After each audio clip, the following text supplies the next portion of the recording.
Hello, welcome to all of you. I'm going to start a new batch today, and this batch is totally dedicated to banking and insurance examinations.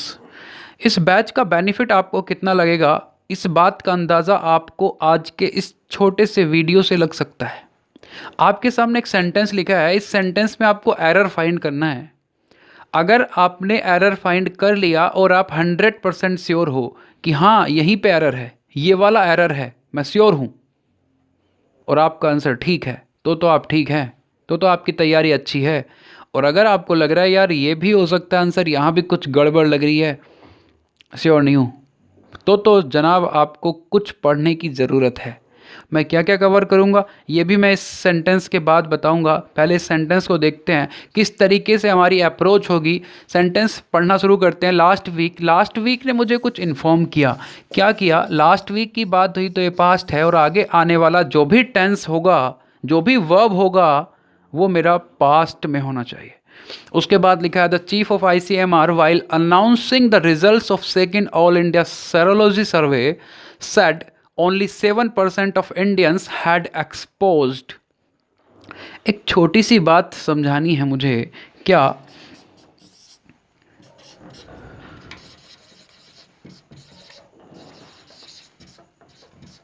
एक छुटको सा sentence आपके सामने लिखा है। एक sentence क्या है?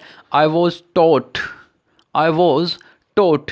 इसमें आपको ये बताना है कि रिसीवर कौन है और एजेंट कौन है, एक्चुअल में वो सब्जेक्ट कौन है और वो ऑब्जेक्ट कौन है।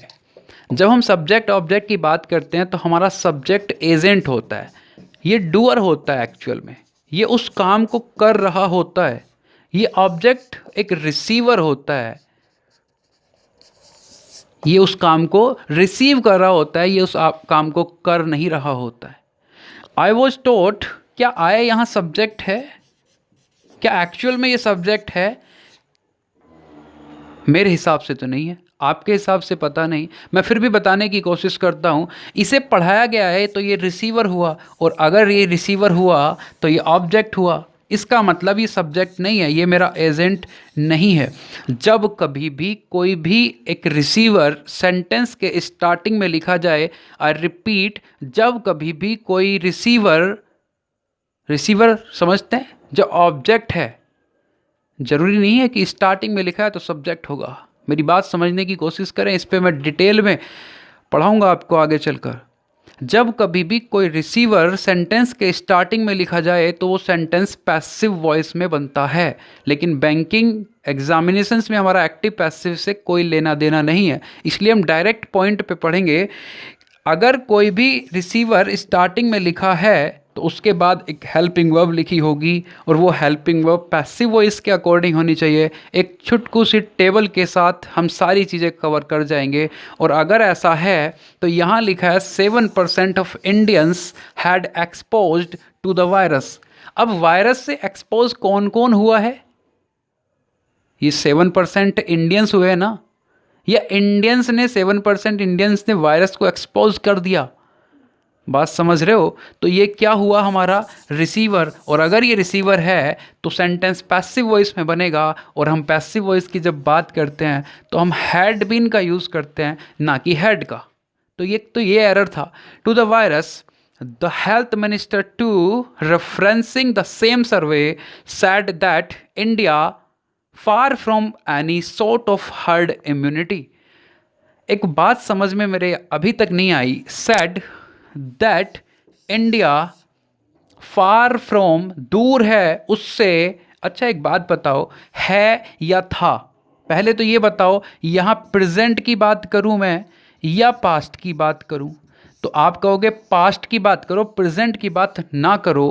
क्यों? क्योंकि स्टार्टिंग में लिखा था मैंने लास्ट वीक को देकर पास्ट। इसका मतलब सारे टेंस और सारी वर्ब मुझे किस में चाहिए थी? पास्ट में। अच्छा इंडिया है या था, कुछ तो होगा ना, क्योंकि इंडिया मेरा सब्जेक्ट है, तो इसका हेल्पिंग वर्ब है कहाँ? मैं इसका हेल्पिंग वर्ब या इसका वर्ब ढूंढना चाहता हूँ, कहीं दूर दूर तक मुझे दिखाई नहीं दिया। इसका मतलब यहाँ एक हेल्पिंग वर्ब मिसिंग है, इंडिया वॉज। बात समझ पाए? ये एरर थे इस सेंटेंस में। क्या आपको ये पता था? क्या आपने ये ढूंढे थे?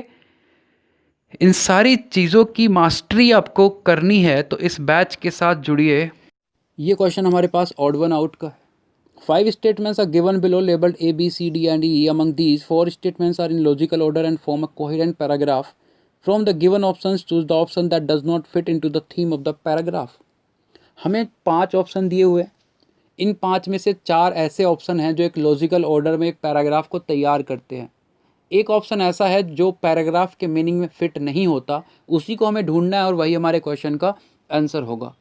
क्या हो अगर हमसे ये भी पूछ लिया जाए कि पहले उस ओड वन को ढूंढिए, बाकी के बचे हुए 4 का सीक्वेंस भी बताइए, और ऑप्शन दे दिए जाएं डी, बी, सी, ए, सी, बी, डी, तो फिर क्या होगा? हमारा काम और भी बढ़ जाएगा। और ये मैं नई बात आपको नहीं बोल रहा हूँ, ये क्वेश्चन IBPS में पूछे जा चुके हैं और आगे आने वाले टाइम में भी पूछे जा सकते हैं, तो तैयार रहिएगा इन सब के लिए भी। आपको बहुत सारा कंटेंट इकट्ठा करना होगा, आपको मास्टरी करनी होगी, तभी आपको एक सिलेक्शन मिल सकता है। देखते हैं इन दोनों काम करते हैं। इस क्वेश्चन में हम पहले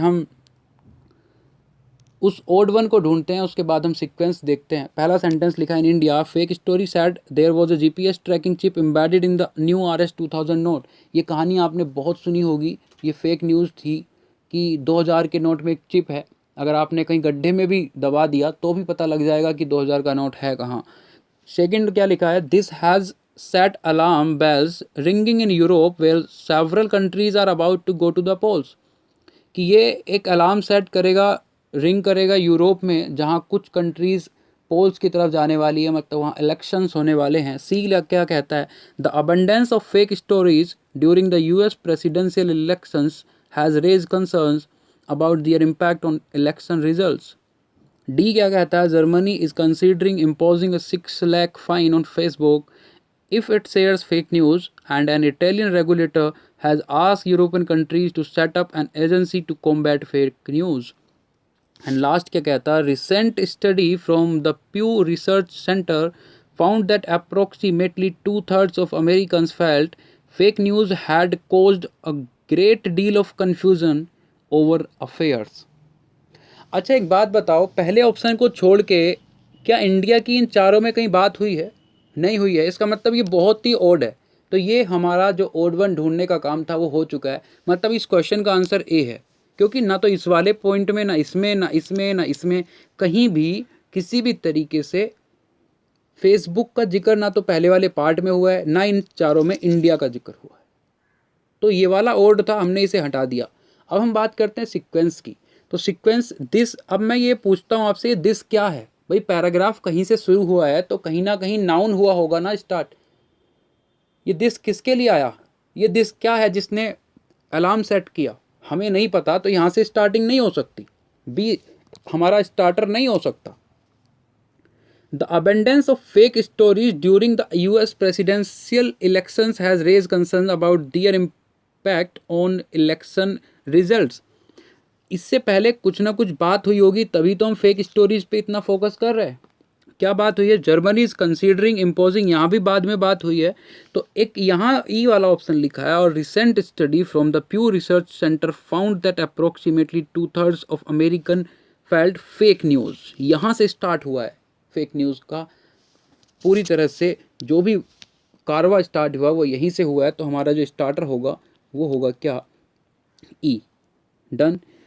उसके बाद हम बात करते हैं कि ई के बाद क्या होगा। कुछ बच्चे अगर ये बोल रहे हैं कि सी से स्टार्ट हो सकता है, तो सी में एक वर्ड लिखा है दियर। ये दियर कौन है? ये क्या है दियर? दियर एक प्रोनाउन है, किसके लिए आया? वो नाउन क्या है? तो वो नाउन यहाँ लिखा है, इसलिए हम सी से स्टार्ट नहीं कर सकते। ई के बाद सी आएगा, क्योंकि दियर इस ई से कनेक्ट होता है, फेक न्यूज़ से कनेक्ट होता है, इसलिए हम ई के बाद सी लिखेंगे। और सी के बाद हम डी लिखेंगे, क्योंकि इसने एक अलार्म सेट किया है। और लास्ट हमारा बचता है डी, तो ये हमारा सीक्वेंस होगा। ये सारी चीज़ें तभी हमें आएंगी जब हम बहुत सारी प्रैक्टिस करेंगे, बारीकी से चीज़ों को पढ़ेंगे, आपके पास कंटेंट होगा, नए नए क्वेश्चंस होंगे। आपको जो मैंने कभी क्वेश्चन कराया है बोर्ड पे, वो क्वेश्चन एकदम लेटेस्ट है, वो आज का मतलब 7 या 8 अक्टूबर का है। वो आप देखो द हिंदू न्यूज़पेपर पढ़ के, वहाँ से मैंने क्वेश्चन सेट किया है। मैं क्वेश्चन सेट करता हूँ, वो आपको बता रहा हूँ। तो बस बेस्ट रीस्टेटमेंट का है।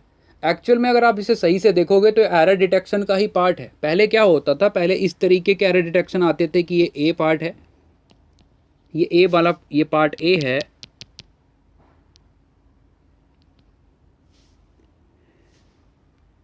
ये क्वेश्चन हमारे पास बेस्ट रीस्टेटमेंट का है। अगर आप ध्यान से इन चीज़ों को देखोगे ना तो ये एरर डिटेक्शन में से ही बना है। पहले एरर डिटेक्शन से क्या होता था कि हमें ए पार्ट दिया होगा स्लैश, बी पार्ट दिया होगा स्लैश, सी पार्ट दिया होगा स्लैश, डी पार्ट दिया होगा, कुछ इस तरीके से हमसे एरर डिटेक्शन पूछे जाते थे। ये बेसिक है, आज भी आ जाते हैं। लेकिन फिर एक नया पैटर्न तैयार हुआ। नए पैटर्न में उसने क्या किया, उसने 5 अलग अलग तरीके से सेंटेंस लिख दिए, एक ही सेंटेंस अलग अलग तरीके से लिख दिए। अब हमें ये पता लगाना है इनमें से ठीक कौन सा है। अब बच्चा देखता है यार इतनी सारी अंग्रेजी एक नंबर के लिए पढ़नी पड़ेगी मुझे, तो वो हाथ जोड़ता है, नमस्ते बोलता है और अगले क्वेश्चन पे पहुंच जाता है। अगले क्वेश्चन में इससे ज़्यादा अंग्रेजी मिलती है तो अगले पे पहुंच जाता है, और ऐसे करते करते 30 क्वेश्चन पूरे कर देता है वो। समझ रहे हो बात को? जरूरी नहीं है कि बहुत सारी इंग्लिश लिखी है तो बहुत मुश्किल ही होगा। आप एक बार ट्राई करके तो देखो, उनकी टेक्निक सीख कर तो देखो, आप एक कॉन्फिडेंस अपना बनाओ तो सही अपने अंदर। देखो किस तरीके से हम इन क्वेश्चंस को करेंगे। अभी दिखाता हूँ आपको। पहला क्वेश्चन क्या लिखा है, future group founder Kishore Biyani said brick and mortar stores and digital retail has. अब जैसे ही हैज़ आया तो मेरे दिमाग ने एकदम एक बात कही, मुझे सिग्नल दिया कि हैज़ एक हेल्पिंग वर्ब है जो सिंगुलर है। ये किसके लिए आया होगा, इसका सब्जेक्ट ढूंढता हूँ मैं। मैंने देखा कि ये भाई ब्रिक एंड मोर्टार स्टोर्स लिखा है, उसके बाद एंड लिखा है और वहाँ लिखा है डिजिटल रिटेल। आप इस बात को जानते हैं, जब दो नाउन या प्रनाउन आपस में कंजंक्शन एंड के साथ कनेक्ट हो जाते हैं तो फिर वो सब्जेक्ट जो बनता है वो प्लूरल होता है। क्या आप ये बात नहीं जानते? ये बात सब जानते हैं कि अगर एंड से जुड़ता है तो वो एक से ज़्यादा होता है, मोर देन वन होता है, then we should use plural verb. ये बात हर बच्चा जानता है। तो यहाँ हैज़ आना चाहिए या फिर हैव आना चाहिए? अबे जब सब्जेक्ट हमारा प्लूरल है तो वर्ब भी हमारी प्लूरल होगी, यहाँ हैव आएगा। और अगर यहाँ हैव आया तो फिर आगे इट्स नहीं आएगा, यहाँ दियर आएगा, यहाँ दियर आएगा। इस बात को समझ पाए ना भाई? पहला ऑप्शन लिखा है ये हैज़ इट, तो पहला ऑप्शन तो रॉन्ग है। दूसरे ऑप्शन में चेक करते हैं हम, इसी चीज़ को देखते हैं हम, और कुछ पढ़ेंगे ही नहीं। हैव तो लिखा है लेकिन इट्स नहीं लिखा, तो ये भी रॉन्ग है। हम आगे देखते हैं, यहाँ हैव हैज़ लिखा है हैव की जगह, तो ये भी रॉन्ग है। 3 ऑप्शन गए, हमने पढ़ने की हमें ज़रूरत नहीं पड़ी। हम डी देखते हैं, हैव भी लिखा है, दियर भी लिखा है। चलो इस बात को हम कह सकते हैं कि ये ठीक हो सकता है, अभी और आगे हमने पढ़ा नहीं है। समझ पा रहे हो बात को? अगला देखते हैं हम, हैव दियर, इन दोनों की लड़ाई बची है। आगे पढ़ते हैं, own sets of advantages as well as challenges and bringing in a hybrid model of physical can help businesses perform better. इसमें पढ़ते हैं sets of advantages as well as challenge. देखो जरा यहाँ इस बात को समझो, यहाँ एडवांटेजेस लिखा है और यहाँ चैलेंज लिखा है, एज वेल एज के साथ जुड़ा हुआ है। एज वेल एज एक कंजंक्शन है, और कंजंक्शन से जब भी दो चीज़ें कनेक्ट होती हैं तो दोनों की प्रॉपर्टी सेम होनी चाहिए। मतलब अगर एक साइड सिंगुलर फॉर्म है तो दूसरी साइड भी सिंगुलर फॉर्म हो। अगर एक साइड आईएनजी फॉर्म है, अगर एक साइड कहीं भी आईएनजी फॉर्म लिखा है और बीच में कंजंक्शन है तो इस साइड भी आईएनजी फॉर्म होना चाहिए। यहाँ अगर थर्ड फॉर्म है तो यहाँ भी थर्ड फॉर्म होना चाहिए।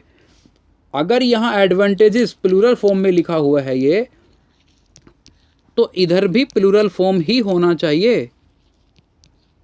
ये रूल नहीं है, ये मैं आपको चीज़ें समझा रहा हूँ भाई। अगर आपने इधर ये जोड़ा गोइंग, तो क्या आप कंजंक्शन बीच में लिखकर इधर वॉन्ट कर दोगे, वॉन्टेड कर दोगे? नहीं ना, वॉन्टिंग करोगे ना। जो इधर चल रहा था वही तो इधर चलाओगे। इधर एडवांटेजेस है तो उधर भी तो चैलेंजेस होगा। तो ये भी रॉन्ग हुआ, तो आंसर हमारा क्या हुआ? डी हुआ। बात समझ पा रहे हो? अब मुझे सब कुछ पढ़ने की नीड नहीं हुई, मैंने इतना समझाया तो टाइम लगा।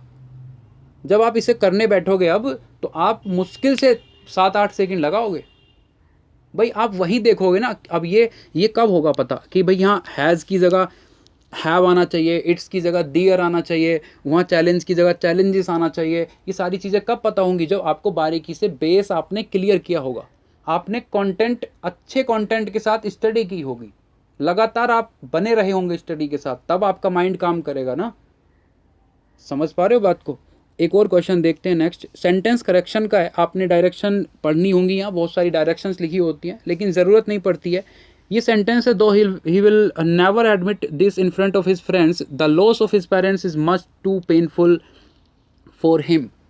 ये बहुत अच्छा कंसेप्ट है और बहुत सारी किताबों में, किसी भी किताब से आपने किसी भी टीचर से कहीं पढ़ा होगा तो आपको ज़रूर पढ़ाया गया होगा कि अगर कहीं मच टू आता है, मच टू आता है तो उसके बाद हम एडजेक्टिव का यूज़ करते हैं, और कहीं अगर टू मच आएगा तो हम उसके बाद नाउन का यूज़ करते हैं। समझ पा रहे हो बात? लेकिन ऐसा क्यों करते हैं? जब हम रटते हैं ना, जब रट्टू तोता बनते हैं ना, तो चीज़ें कुछ दिन के लिए याद रख पाते हैं, और अगर इसी तरह का सेंटेंस आएगा तो हम कर देंगे, और ये बहुत बड़ा सेंटेंस कहीं आ जाए और यही चीज़ें यूज़ हो जाए ना तो हम नहीं कर पाएंगे, क्योंकि हमने समझा नहीं, कॉन्सेप्ट हमारे पास है ही नहीं, हमने रटा था, रट कर काम हुआ ही नहीं। ऐसा क्यों है, इस बात को हम समझते हैं। आप TOO की बात समझो, छोटी सी। इस टू के बाद हम क्या यूज़ करते आए हैं? एक एडजेक्टिव यूज़ करते हुए आए, एक एडजेक्टिव हम इसके साथ यूज़ करते हुए आए हैं। कैसे? बहुत आपने यूज़ किया बचपन से। आप बोलते हो इट्स टू हॉट, आप बोलते हो ना, कई बार बोलते हो इट्स टू हॉट, यही बोलते हो ना। इट्स टू डस्ट बोलते हो आप, या इट्स टू डस्टी बोलते हो आप? इट्स टू डर्ट बोलते हो या डर्टी बोलते हो? जरा पूछो अपने आप से। इट्स टू कोल्ड बोलते हो ना आप, या इट्स टू कूल बोलते हो आप? अपने आप से पूछो। ये मैं कुछ भी नहीं बता रहा हूँ, मैं आपसे पूछना चाहता हूँ आप बोलते क्या हो यहाँ। तो इसी में से आप इस बात को समझो, जब हम यहाँ हॉट बोलते हैं या कोल्ड बोलते हैं, हम डर्टी बोलते हैं या डस्टी बोलते हैं, इसका मतलब ये है हम इसके बाद एडजेक्टिव का यूज़ करते हैं, नाउन का यूज़ नहीं करते। समझ पा रहे हो बात को? यहाँ क्या लिखा है? टू। क्या मैं इसके साथ नाउन यूज़ कर सकता हूँ? नहीं कर सकता, मुझे एक एडजेक्टिव चाहिए। सिंपल है भाई, ये रूल कहाँ से आया? कहीं से भी नहीं आया। टू के बाद हम एडजेक्टिव हम बोलते आए, याद है हमें बचपन से, इन्हीं चीज़ों को कनेक्ट करना है। उसके बाद यहाँ मच लिखा है, मच क्या है? एक नाउन को मॉडिफाई करता है, तो हम यहाँ नाउन चाहिए। मच खुद अपने आप में एडजेक्टिव है, टू के बाद एडजेक्टिव लिखा है। समझ पा रहे बात? यहाँ लिखा है मच टू पेनफुल, एक एडजेक्टिव है, टू के बाद एडजेक्टिव आएगा, सही है सेंटेंस, नो रिप्लेसमेंट रिक्वायर्ड। अब हमें कंसेप्ट नहीं पता होगा तो हम रटेंगे, और रटकर कहाँ गलती होती है इस बात को इस सेंटेंस में ही समझ लो आप देखोगे टू भी लिखा है, मच भी लिखा है, पेन भी लिखा है। टू मच के बाद आपने सुना है क्या आता है? नाउन आता है। आप क्या करोगे? अब ये वाला ऑप्शन आंख बंद करके लगा दोगे, भाई ये है इसका आंसर। लगाओगे या नहीं लगाओगे? सोचो आप, ये लिखा आपके सामने सेंटेंस, पहला वाला जो ऑप्शन है ये आपके सामने लिखा हुआ है, ये रहा। टू मच के बाद नाउन आता है और यह नाउन लिखा है। अब बताओ आप क्या करोगे? आप ये इसका मतलब तो ठीक हुआ, यही आंसर हुआ, लेकिन आंसर तो इसका नो रिप्लेसमेंट रिक्वायर्ड है। आप फंस गए। आप टू मच के बाद नाउन आता है, ये बात तो सच है, लेकिन सेंटेंस की क्या डिमांड है ये भी तो आपको पता करना होगा। सेंटेंस में लिखा है the loss of his parents is much too painful for him. जो लॉस है उसके पेरेंट्स का, वो पेन है या पेनफुल है? बात समझ रहे हो ना? यहाँ सी इज ब्यूटी और सी इज ब्यूटीफुल। भाई आगे लिखा है इज, इसका मतलब ये है सी इज, यहां से कनेक्ट करो।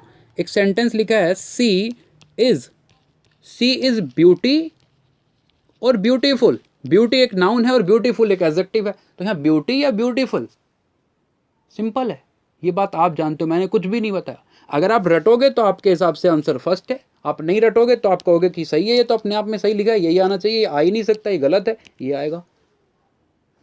तो इन चीज़ों को बहुत बारीकी से टेक्निकली पढ़ना पड़ेगा आपको, रट कर काम नहीं चलेगा। एक और क्वेश्चन देखते हैं। एवरी ह्यूमन बीइंग, ये फिलर से, every human being after the first few days of his life. यहाँ एक बात मुझे पता लगी कि हम अपनी लाइफ के कुछ शुरू के दिनों की बात कर रहे हैं, जो भी हम लगाएंगे इसके हिसाब से करेंगे। Is a product of two factors. On the one hand there is his endowment and on the other hand. यहाँ से दो बातें पता लगी कि हमने दो वर्ड को कैच किया, वन हैंड और अदर हैंड। इसका मतलब ये हुआ जो हमें वर्ड चाहिए होंगे ना, वो कुछ ऐसे होंगे जो आपस में एक दूसरे के उल्टे हों। उल्टे मतलब एंटोनियम्स नहीं, मतलब एक दूसरे से थोड़ा सा बिल्कुल अलग अलग डायरेक्शंस में हो। उसने लाइफ के कुछ पहले दिनों की बात की है, हम ऑप्शन पढ़ते हैं, पहला लिखा है कॉन्स्टिट्यूशनल, कॉन्जेनिटल। यहाँ से एक बात पता लगी मुझे, यहाँ लिखा है GEN, रूट वर्ड है GEN जिसका मतलब होता है बर्थ। अब हो सकता है आपको कॉन्जेनिटल का मतलब ना पता हो, मैं बता भी नहीं रहा, लेकिन GEN एक रूट वर्ड है, इसका मतलब आपको पता होना चाहिए। अगर इसका मतलब भी नहीं पता है तो आपको एग्ज़ाम में बैठने की अनुमति एग्ज़ाम तो नहीं देता, आप ज़बरदस्ती बैठ रहे हो। फिर जन का मतलब बर्थ है और बर्थ से ही हम बात करना चाह रहे हैं, तो इसका मतलब ये हो सकता है। पर्सनल की हम बात छोड़ देते हैं, अभी इकोनॉमिक की हम बात छोड़ देते हैं, क्योंकि हमने सेंटेंस को समझा नहीं है ज़्यादा, मैं आपको ग्रामेटिकली समझाने की कोशिश कर रहा हूँ। लास्ट वाले में फिर से GEN लिखा है, तो हम ये कह सकते हैं भाई B और E इन दो में कोई ना कोई ऑप्शन होगा, क्योंकि वहाँ बात हुई है लाइफ के स्टार्टिंग में कुछ पहले दिनों की, और वो बर्थ होता है, तो यहाँ बर्थ से कनेक्ट हो रहे हैं दोनों ऑप्शन। अब अगर हम दोनों को देखें तो कॉन्जेनिटल का मतलब क्या है और जेनेटिक का मतलब क्या है। अगर हमें मतलब पता है तो हम यहीं से ऑप्शन चूज़ कर सकते हैं, और अगर नहीं पता है तो दूसरे वाले को देखो, एजुकेशन और पेडागोगी। पेडागोगी किसे बोलते हैं?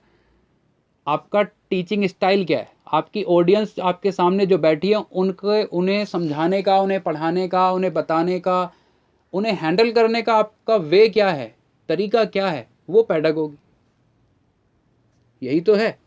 तो क्या एक हैंड पे अगर हम कॉन्जेनिटल की बात कर रहे हैं, बर्थ से बात कर रहे हैं, तो हम एजुकेशन को लगाएंगे या पेडागोगी को लगाएंगे? एजुकेशन को लगाएंगे, तो हमारा यही होगा ऑप्शन। अब मैं बता देता हूँ इसका मतलब क्या है। कॉन्जेनिटल का मतलब होता है जो बर्थ से होता है, आपने सुना होगा कॉन्जेनिटल डिसीज़ है कि ऐसी बीमारी है जो जन्म से है। और एक होता है जेनेटिक, जेनेटिक मतलब जो पिछली आ रही है कि अब हमारे पापा को थी तो हमें भी ये बीमारी है, हमारे बच्चों को भी बीमारी होगी, ये जेनेटिक है। जो बर्थ से है वो कॉन्जेनिटल है। तो बहुत बारीकी से इन चीज़ों को पढ़ने की ज़रूरत है। एक और क्वेश्चन देखते हैं, हमारे पास कॉलम मैचिंग के क्वेश्चन है। अब कॉलम मैचिंग में बहुत टाइम लगा देते हैं बच्चे, कैसे लगा देते हैं पता नहीं। पहले ऑप्शन में लिखा है AF, मैंने अभी कॉलम के ना तो ऑप्शन पढ़े हैं ना कॉलम दो के पढ़े हैं, ना फर्स्ट के पढ़े ना सेकंड के पढ़े, मैंने ऑप्शन पढ़ा पहले। A के साथ F क्या मैच करता है? Before the concert begin security personnel admonished. अब एडमोनिस्ट क्या है? वर्ब है, और वर्ब को क्या चाहिए अपना? ऑब्जेक्ट चाहिए, ऑब्जेक्ट ढूंढो। ए के साथ F उसने बनाया, अनेबल टू ऑफर, कहीं ऑब्जेक्ट दिखा, इसका मतलब पहला ऑप्शन नहीं हो सकता। सेकंड में लिखा है AE, क्या ए के साथ E हो सकता है? Admonished the crowd not to come up on the stage during the performance, बिल्कुल हो सकता है, AE हो सकता है। और थर्ड में भी AE है, क्योंकि एडमोनिस मतलब एडमोनिस किया, मना किया स्टेज पे आने के लिए क्राउड को, तो हो सकता है, बिल्कुल हो सकता है। अब हमें ये और देखना है कि B के साथ F हो सकता है। The professor could speak objectively about the other composers unable to offer a single criticism of his composition, बिल्कुल हो सकता है, क्योंकि यहाँ कंपोजर्स की बात हो रही है और मैच हो रहा है कंपोजिशन, मैच ही तो कर रहे हैं हम, मैच हो रहा है, यही हमारा आंसर होगा। अब हम बात करते हैं कि इस बैच में हम कवर क्या क्या करने वाले हैं। Then we will cover this batch in 3 section. First one is English usage, second one is grammar and third one is vocabulary part. In the first section we will cover parajumbles, odd one out, fillers 5 to 6 types के होते हैं, हम उन सबको cover करेंगे। उसके बाद para completion होता है, एक पैरा दिया होता है, उसे हमें कंप्लीट करना होता है कि इनमें से कौन सा आता है। ज़्यादातर ये मेंस में पूछा जाता है, प्री में नहीं पूछा जाता। ये बहुत इंपॉर्टेंट पार्ट है, क्लोज टेस्ट जो प्री में भी आएगा और मेंस में भी आएगा। हम इसे तरीके से कवर करने की कोशिश करेंगे कि हमें कौन कौन से तरीके यहाँ अपनाने चाहिए जिससे हम आसानी से कम टाइम के अंदर सटीक आंसर लगा सकें। उसी लिए तो मैं हूँ। आपके अंदर जो वो डाउट है ना, ये भी हो सकता है और वो भी हो सकता है, इसी को निकालने के लिए मैं यहाँ हूँ। तो हम इसे बहुत बारीकी से पढ़ेंगे। समरी राइटिंग बहुत इंपॉर्टेंट पार्ट है, इसे भी हम पढ़ेंगे। कॉलम मैचिंग आजकल ट्रेंड में है, कि हर एग्ज़ाम की हर शिफ्ट में पूछा जा रहा है, इसे भी हम पढ़ेंगे। And the very important part is royal challenge, जिसे हम रीडिंग कॉम्प्रीहेंशन के नाम से जानते हैं, इसे हम पढ़ेंगे। इसकी स्किल्स क्या क्या होती हैं ये हम जानेंगे, इसकी टोन्स कितनी होती हैं ये भी हम जानेंगे। अराउंड 40 टोन्स की मैं बात करूंगा, आपके साथ डिस्कस करेंगे। And the second section is grammar. Grammar के लिए हम पहला पार्ट अगर देखें तो यहाँ एरर डिटेक्शन लिखा है। एरर डिटेक्शन भी 2 पैटर्न पे हो चुके हैं, एक पुराना पैटर्न है और एक न्यू पैटर्न है। जो न्यू बच्चे हैं उन्हें पता चलेगा, दोनों को हम क्योंकि दोनों को डिस्कस करेंगे, क्योंकि आजकल पुराने वाले भी पूछे जा रहे हैं और नए वाले भी पूछे जा रहे हैं। इसी के अंदर हम पूरा कोर्स कंप्लीट कर लेंगे, जिसे हम पार्ट्स ऑफ स्पीच के नाम से जानते हैं। कंप्लीट ग्रामर का कोर्स यहीं पे कंप्लीट हो जाएगा, लेकिन हम पढ़ेंगे वही जो हमें बैंकिंग से रिलेटेड मार्क्स दिलाएगा, उसके अलावा हम कुछ भी नहीं पढ़ेंगे। हम सेंटेंस करेक्शन की बात करेंगे, जिसे हम सेंटेंस इम्प्रूवमेंट के नाम से भी जानते हैं। फ्रेज रिप्लेसमेंट बहुत इंपॉर्टेंट पार्ट है क्लैरिकल के लिए ज़्यादातर, क्योंकि क्लैरिकल में ज़्यादा से ज़्यादा फ्रेज रिप्लेसमेंट से क्वेश्चन पूछे जाते हैं। उसके बाद हम कंजंक्शन फ्रेज कनेक्टर्स, आपने देखा होगा सेंटेंस दिए होते हैं, 2 सेंटेंस और नीचे ऑप्शन दिए होते हैं कि इनमें से कौन सा कंजंक्शन या फिर कोई फ्रेज दिया होता है, वो कौन सा यूज़ होके इन दोनों को जोड़ सकता है, कैसे जुड़ सकता है, वो हमें बताना होता है। तो वही हम कवर करेंगे। एक बेस्ट रीस्टेटमेंट की हम बात करेंगे, ये मेंस का पार्ट है। प्री में एसबीआई पीओ आई थिंक एक बार पूछा गया है कि इनमें से कौन सा स्टेटमेंट यहाँ ठीक बैठता है। एक और पार्ट है जो प्री में पूछा जाता है इसका, वो हमसे ये पूछता है, एक वर्ड देगा, उस वर्ड की जगह कौन कौन से और वर्ड यूज़ हो सकते हैं, तो वो भी बेस्ट रीस्टेटमेंट में ही आएगा, तो उसे भी हम कवर करेंगे। And third and last part is vocabulary part. बहुत वास्ट है, याद करना ही पड़ता है, आप सब भी जानते हो, लेकिन कुछ इसकी टेक्निक हैं, कुछ तरीके हैं जिन्हें हमें सीखना होगा। जैसे हम रूट वर्ड्स को याद करेंगे, जैसे हमें पता चले कि इस रूट से कौन कौन से वर्ड्स बनते हैं, उस वर्ड का अगर एग्जैक्ट मीनिंग नहीं है तो उसके अंदर जो रूट है उसके सहारे हम और सारे वर्ड्स को एलिमिनेट कर पाएँ या उस वर्ड को एलिमिनेट कर पाएँ, इसलिए हमें रूट वर्ड्स पढ़ने पड़ते हैं। हम डिग्री ऑफ वर्ड्स पढ़ेंगे, डिनोटेशंस एंड कॉनोटेशंस को हम ध्यान में रखते हुए चीज़ों को पढ़ेंगे, बहुत सारे वर्ड्स की मीनिंग याद करेंगे और उन्हें कैसे यूज़ करते हैं ये भी करेंगे। कॉन्टेक्स्ट को देखेंगे उनके, और जो इंग्लिश से परेशान हैं उनकी वो परेशानी दूर होगी। मैं आपके साथ काम करूंगा और आपको मेहनत कराने के लिए मजबूर करूंगा। आपको इतना कंटेंट दूंगा कि आप लाइफ में याद रखेंगे कि हाँ, किसी ने हमें पढ़ाया था।